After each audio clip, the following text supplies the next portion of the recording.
Hello, everybody. This is the Earful Tower podcast. My name is Oliver G. And today we're going to be, I think we're going to be turning back the clocks for all of us to when we were fresh-faced 18 and 20-year-olds and thereabouts out seeing the world. There's energy on this show because I've got my two new interns.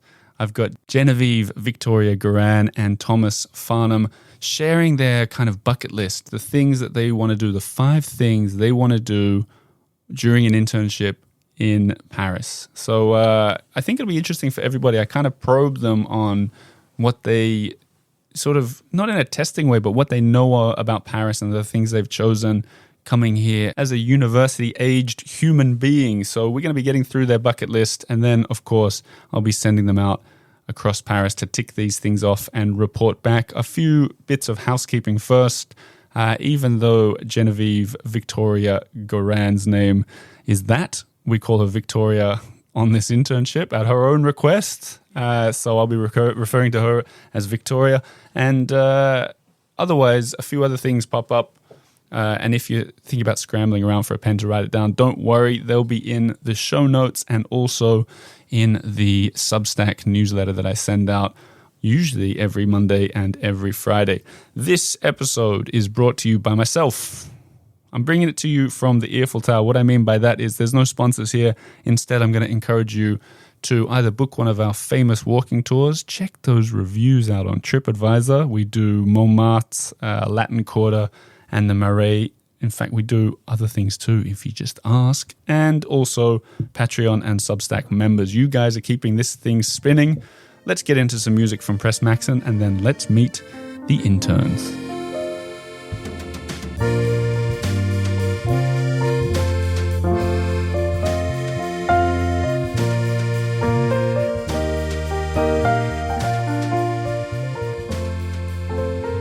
So, interns, welcome to the studio. How you doing? Good. I'm good. Okay, I think what we'll do is we'll set the scene of who you guys are, and then we'll talk about what you guys want to do. But for the listeners at home, the DePaul University in Chicago reached out to me and said, would you like 2 U-turns? Would you like 2 interns for a couple of months? Can you perhaps teach them the ways of podcasting and everything that goes on with the Earful Tower? In return, they'll be helping you out. I said, let's do it. And that's how I ended up meeting Thomas and Victoria. Would you guys like to introduce yourself? Thomas, you go first. Yeah, sure. I'm Thomas. I go to DePaul in Chicago. I've lived there for 3 years. I'm a junior, but I'm originally from Connecticut, West Hartford. And I'm loving being in Paris. It's about 7 weeks here, I think now, 6. You've already been here for 7 weeks, which means you've probably already ticked off a lot of things off your own bucket list, right? Yeah, I've done a lot of things, but I still have a lot left that I haven't done. That's what I like to hear. And what's it like working for the Earful Tower? It's fantastic. Oh my gosh. And Victoria, who are you? Hi. So my name is Victoria. I go to DePaul University. I'm a freshman. I'm originally from New York City. And what does Shout out freshman Queens. mean for all us non-Americans? It's my first year in Why do college. they call it freshman? I don't know. Because you're fresh to I'm it? fresh. And a man? No, not Weird. really. Yeah. But so it's my first year in university. I'm from New York City. And I can't believe we've been here for 7 weeks. That feels a little insane, but I don't know. I think my to-do list is ever changing. There's always more things I want to do. I think it depends on the day, really. Okay. And then I think for everybody, we want to know how, and Victoria, what's it like working for the Eiffel Tower? Oh, it's fantastic. That's the way. Did you both say fantastic? she's Was that copying. pre-recorded? I'll redo it. It's magnificent. It's incredible. Oh, wow. Okay, great. What wonderful guests. Let's talk now about, just for the listeners to understand, how well you know Paris already. Thomas, you've been here before, right? I have not. My All family new. has been here a lot, but this is my first time here. So far, so good? Yeah, I love it. Did you come here by choice? Yeah. Okay. Yeah. Why? Well, my family has some history here, and it's a literary city, and I'm a creative writing major, so it's just like a location that I've always dreamed of being in. Perfect. That leads me to my final question for you is, in 10, 20 years, people who are listening to this show look you up. What are you going to be doing? Hopefully I'll be a full-time writer. Right now I'm into poetry and creative nonfiction, but it can take me anywhere, I think. Cool. Okay. And now same questions for you, Victoria. All right. You've been to Paris for sure. That much I know. Yes, I have. So my family is French. My dad's from Lille, so that's up north. So I've been to France a couple times. Not really. I didn't spend a ton of time in Paris, but obviously I haven't been here for a while because of COVID. So I'm really excited, and I'm freshly young adult. So I'm excited to. I mean, I can drink basically. You can drink in France, but not in the States, right? No, It's not 21 at over all. there, right? 21. Is your bucket list, the 5 things we're going to talk about, is it all just going drinking places? Now I have to change it. Dang it. All right. And what about where are you going to be in 10, 20 years? Hopefully I'll be back in New York City. I think I'll be writing for someone somewhere. Probably. Two writers. I wonder if this will feature. So we're going to start with Thomas. And the idea is I've asked you guys to come into the studio with 5 things that you want to do during the last couple of months, is it? Yeah. That you're in Paris in order of difficulty based on the bucket list that me and my wife and my friends do sometimes. And the idea is hopefully that you guys can work through this bucket list of things you want to get done. I think we just get straight into it, Thomas. What's the first thing? I'm curious to hear what a 20-year-old wants to do in the city. It's rare that I have 20-year-olds or 18-year-olds on this show. So that's what I'm curious to hear. But start me off. Number 1. Yeah, sure. Number 1, easiest, I believe, is Notre Dame. Okay, just get in there. Just get in there. So 5 years ago, you were a 15-year-old when it was burning. Yeah. How much did you care? I didn't even know it was burning until probably like a year later, or that it was burnt. Gosh. It Wow. wasn't even a thing for It me. wasn't on your radar? No. Do you think you knew what Notre Dame was as a teenager, young teenager? I think I probably mixed it up with Notre Dame, the college in Indiana. Interesting, yeah. And what about your parents? Are they definitely Francophiles? They love this kind of thing? Yeah, they definitely knew. My mom especially. So they were in the living room crying and you were like playing Xbox or something? Yeah, probably playing Fortnite or something. And now fast forward 5 years and that's the first thing you say that you want to do. Yeah. Okay, and just out of curiosity, like how much do you know about Notre Dame?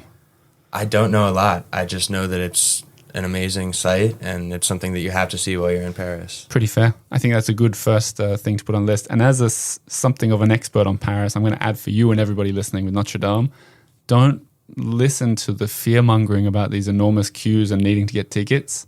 I say to everybody, I meet so many people, just go there, 15-minute wait, I bet, and the line moves really quickly. So that is a good one for your first one because it's so easy. Don't buy tickets. Don't panic, everybody. The Notre Dame is easy to get into. Number 2. Number 2, jazz bar. Jazz bar. Okay. Have you got a particular place in mind? The only one I know is the famous one, La Huchette. Caveau de la Huchette, yeah? Yeah. But it's a big thing in America after La La Land, and my father is a jazz musician, so I've always wanted to check out the jazz scene in Paris. Ah, okay.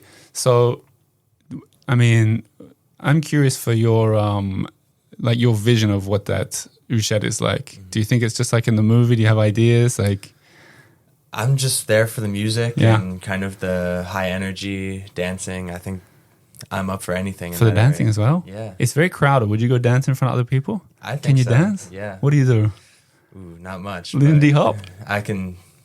I mean, as I said, my dad's a jazz musician, so I got a little bit of rhythm. But If you do go in there and dancing, is it all right if we film it and share it? yeah, sure. Really? That's confident dance. I like it. I'm going to add to your list and maybe something that you can do on the side as well. I stumbled into a jazz club from my own bucket list from previous years that I didn't manage to get to called the Serpent à Plume. Have you heard of it? I have not. So someone said it was like a speakeasy, but it's on the Place des Vosges. And I went there. We got a babysitter in a couple of weeks ago. You pay $10, you go downstairs, and it was, you know what? It was wild. It made me think of what Paris used to be like, I don't know, 100 years ago, whenever, you know, the Wow. cool Paris that people talk about. They were all well-dressed people. I don't mean well-dressed, I mean cool-dressed and well-dressed. Like it wasn't like Yeah. a kind of Like chic, like real Parisian. chic, real Yeah. Parisians, some cool tourists. People like me were there. I managed to get in as well. No, that's all right. You can laugh. But Serpent à Plume, I think it was really authentic. And out of the 2, I felt like it was more authentic. But I recommend you check 2. Yeah. Both of them. Number 3. Number 3, poetry readings. Tell me more. Well, as I said, Paris is a very literary city. There's a famous poetry reading at Au Chat Noir with Spoken Word Paris. It's English language, so I could read there as a writer and I could listen to what they're saying. You want to read your stuff too? Yeah, I do. There's confidence in this young man. You'd go up and read your poetry. Yeah. I love it. Okay. How did you hear about that place? I think I saw it on Instagram. Yeah. And I was generally just looking for places that had poetry readings, and it was the first one that popped up. Okay, or Chat Noir, the one in the 11th arrondissement. I believe so, yeah. I used to live about 20 steps away from that one, so I know it very well, and some regular guests on this show. Shout out to Sam Barantas. Do you know who that is? No. From Slim and the Beast. He wrote a book. You should check him out. He'll probably take you under his wing and take you there. I'll see if I can sort something out there. Chat Noir, good one. Okay, nice one. Number 4. Number 4, the Louvre when it's quiet. Now, we got to define quiet here. Do you mean empty? Empty. Okay, do you mean empty as in it's closed and you've managed to pull an amazing thing Maybe here? not closed, but just no one in my personal space. Yep. I get to walk right up to the paintings and look at them. And in terms of paintings, I feel like I'm getting to know you pretty well from this conversation. But is it are there specific ones there, or is it just Mona Lisa in and out? Or No, not Mona Lisa. What? You have to see the Mona Lisa. Well, just to say you've seen It's it. so big that you might not even be able to hit that. what do you mean so big? The museum? The Yeah, little- yeah. yeah, Yeah, fair, the Mona yeah. Lisa is very small. Mona Lisa is like a postage stamp Yeah. almost. Okay, so you want to get in there without people in your personal space. Yep. So Impressionism, and I love statues too, sculpture. okay, that could be something we fix as well. Yeah. You know what I'm slightly working on at the moment with Amber Minogue, who's my Louvre tour guide, is this idea of getting in there when the doors open. Boom, getting straight in there for a quick look around. You could get in there with her, do the tour, slip off by yourself to the... You just got to find the areas that people don't know about. It's like you said, it's so big. So many people are going in the same places. That should be an easy fix, Thomas. Okay, number, 5 already? 5, yeah. Okay. Street football. Okay. Watch, play. Play. You want to play street football? You're talking about So soccer, ambitious, right? Thomas. Soccer, yeah. Okay. But Okay. Tell me more. Paris is probably the most famous, most well-known place for like skilled street footballers. The French national team is like mostly Parisians. Players like Paul Pogba, Kylian Mbappe all come from like the streets of Paris, and they've all developed just playing on concrete here.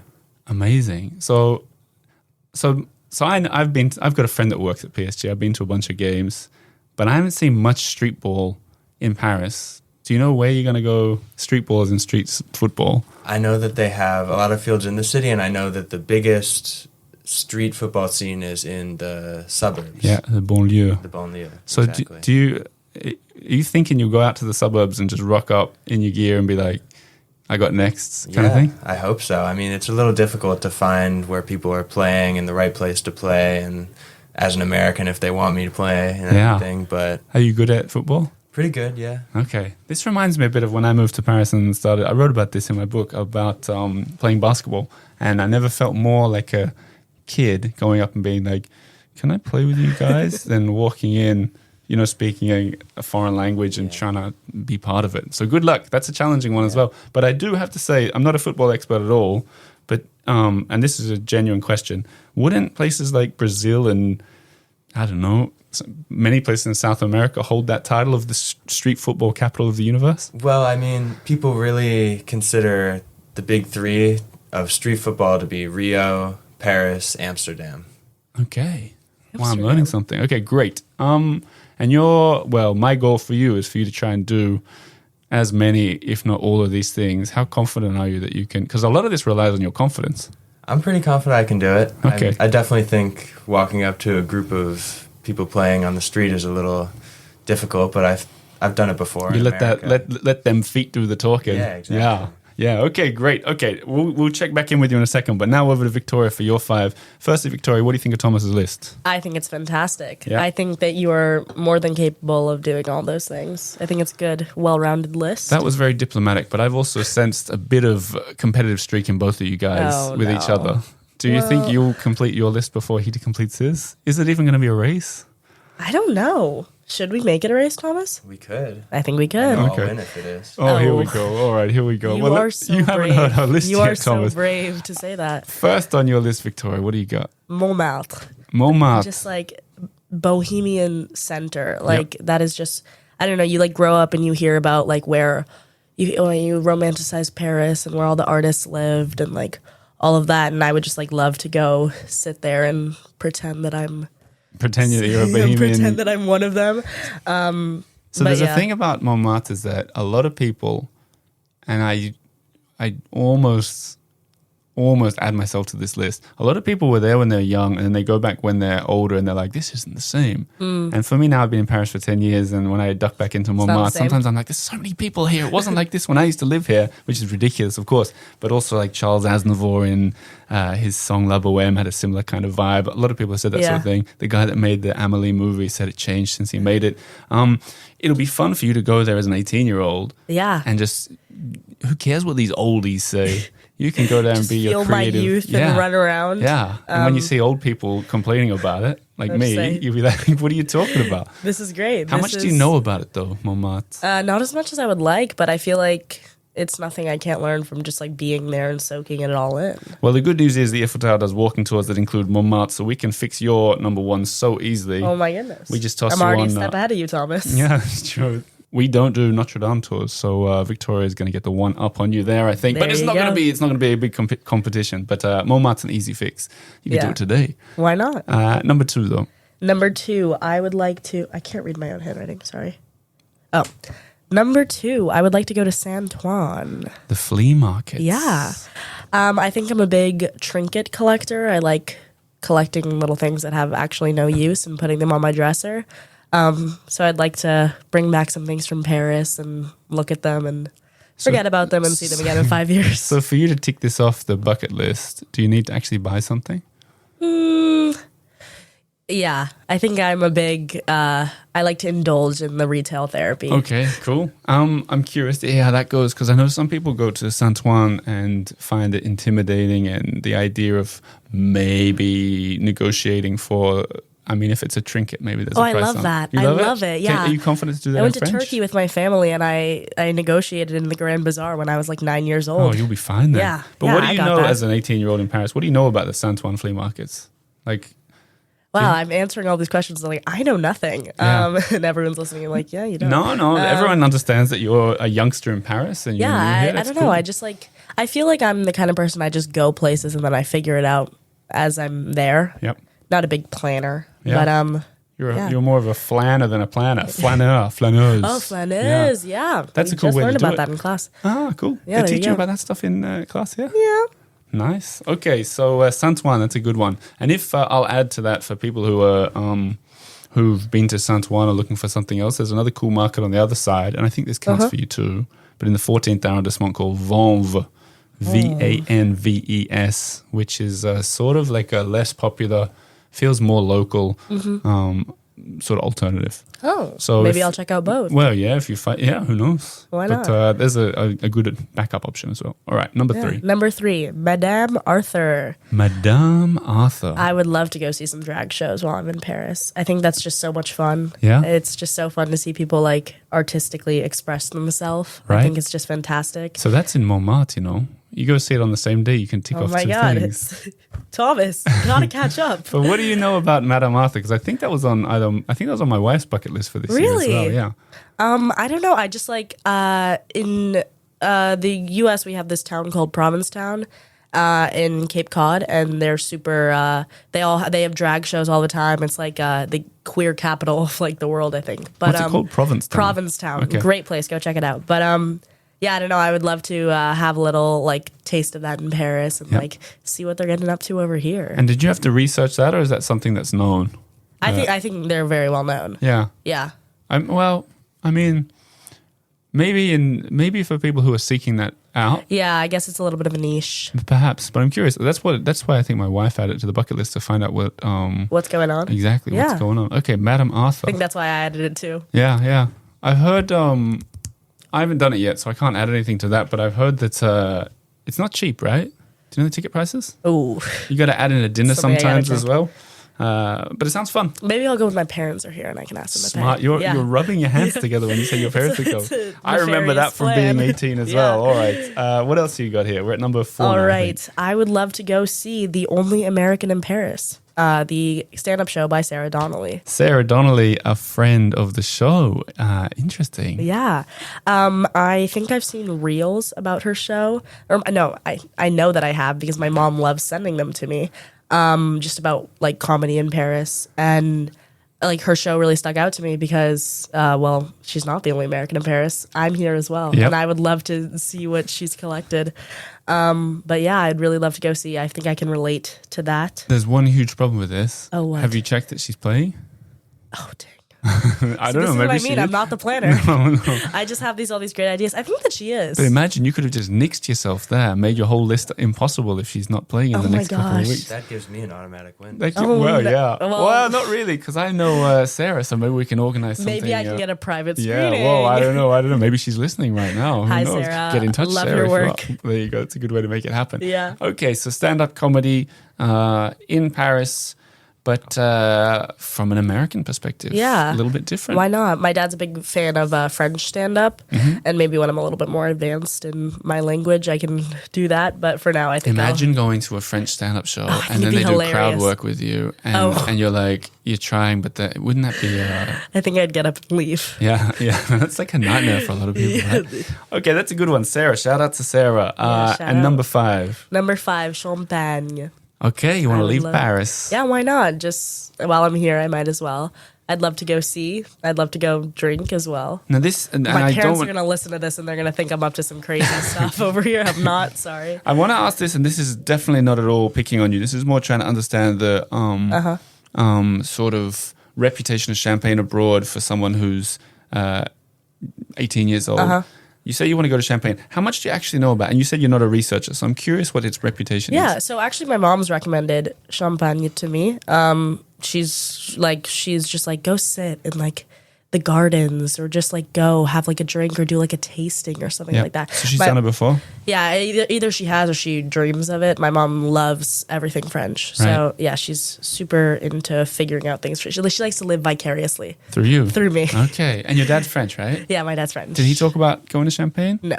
Okay. Interesting. Because it's, I mean, I did it fairly recently and it's really lovely. It's a good, Really? it's a good 5th thing for your list because Yeah. it's not like Montmartre where you could take the train It's and get not there in 20 minutes. impossible, but it's a little out of the way. But But I'm curious to hear what your experience up there is like because yeah, I'm excited. I think there's like a million different ways to visit that region. Yeah. You know, you could take the train and go and do the most basic version of visiting a champagne house on foot and then come back, or you could, there's like so many permutations of that Yeah. visit. So I'm curious to hear about that. Back to you, Thomas. What do you think about Victoria's list?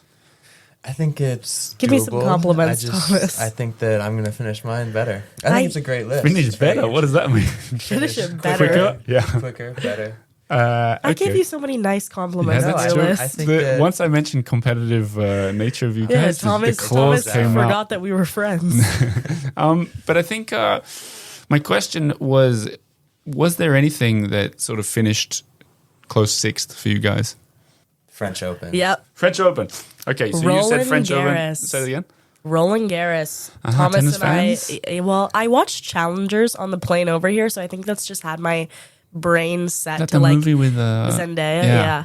I think my brain's just been set to like tennis watching mode. Okay. So I'm really excited. It's just such an exhilarating thing to watch. What makes I've never talked about. I used to play tennis. I never talked about the Roland Garros on this show before. What's so appealing about it? I mean, you guys have tennis tournaments in the States. Yeah. Is it Emily in Paris? Did that make it? No. Never seen it. No? I think I got through a few episodes. Okay, because I know think that she it's- goes there for one of the episodes. It's Really? the clay courts. It's the like classic Yeah. tennis vibe of the French Open. Okay. And I just really want to see them like go at it. Like, Yeah. I don't know. It feels so exciting. Well, something that I experiment with so little in Earful Tower world here is contacting places like that and seeing if they can hook me up with tickets. I just really never do it. So I think that could be something we try for you guys on the condition that you report back and share it with everybody. What do you think? I write a heck of an email. You write a heck of an email? Oh, yeah. Well, that's the other thing. You guys both want to do writing stuff in your life, and I want you guys to do some writing stuff for the Earful Tower. So what I'm thinking is that you guys write up your lists as a before, and then at the end of this, you write up how you went about seeing them and your sort of your visions of them, if you enjoyed, if you recommend it for people. Because personally, I quite enjoy talking to people who are fresh to Paris and sort of fresh, at university age and hearing their perspective. Because so often on the show, I talk to people who are my age or older. So I'm quite enjoying seeing where these lists take you. But I think we can wind things up with that. You guys have 5 things on your list. It's not really a race, but you're both racing against time to do it. Yeah, we're not here for much longer. No, when's the deadline? We when's have the flight? June 41 21st. days left. 41? Yep, counting Really? them down. Cool. Okay. Well, then you got 8 days to do each. 8, and then you're finished. Okay. One a week. 1 week. Yeah, there you go. One a And I week. think we've got both very different lists. So Super Yeah. different lists. Very Yeah. Maybe we'll interesting. meet at Rolling Garris. Yeah. Yeah. Well, you can, well, I'm not going to make you guys do anything, but you can accompany each other on some of the things. Victoria, you could be filming Thomas dancing in the Cavurle Uchette, and I would actually really Thomas, love you could be that. pouring the champagne out in champagne. Yeah. But we won't push that too much. There's plenty of other things to do. But thanks for coming in and sharing your lists. I'm curious to see how it goes. Everybody at home, watch these guys with bated breath, because in 20 years they're going to be famous writers or more, hopefully. Oh, now you've just jinxed it. Oh, Yeah, God. not that way. But thanks for coming in, and thanks for helping me out at the Earful Tower. And everybody, now you know a little bit what's going on behind the scenes. We'll be sharing these with links so you can go and find this stuff yourself. But you guys ready to explore Paris? Yeah, let's do it. Let's for do having it. us. No, my pleasure. Thank you for having us. Yeah. So there you have it. That was Genevieve, Victoria Gorain, and Thomas Farnham sharing their list. I will not make them compete to finish first. We'll all do it as a team, but I'm really curious to see where it goes and to see what they find, and to have a fresh, youthful perspective on this city that we all love so much. Thank you so much for listening. If you want more, become a Patreon member, become a Substack member, or come and meet the team. theearfultower.com/tours. I do Monday Morning in the Marais almost every single week. And I do some other tours too. We've got a bunch of tour guides. We will show you Paris like you've never seen it before. But until next week, my name's Oliver G. This is the Earful Tower, and thank you for listening.